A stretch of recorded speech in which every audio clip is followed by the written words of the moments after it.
सृष्टीतला प्रत्येक जीव काहीतरी यज्ञ करतोय, म्हणजे काहीतरी देतोय, म्हणून सृष्टी टिकून आहे.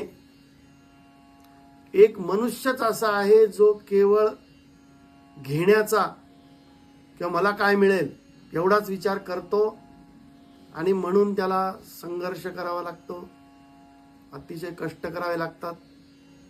आणि मग तो म्हणतो की जग अतिशय वाईट आहे, फार समस्या आहेत, काहीही सहज साध्य नाही, तो तक्रारी करतो.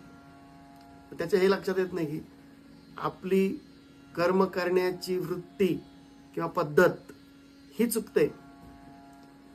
जोपर्यंत मनुष्य स्वार्थपूर्तीसाठी कर्म करतो तोपर्यंत त्याला कधी यश मिळत नाही, आनंद मिळत नाही, सुखही मिळत नाही. त्याच्या वाट्याला केवळ संघर्ष, कष्ट, यातना आणि दुःख एवढंच येतं. हा सनातन नियम आहे.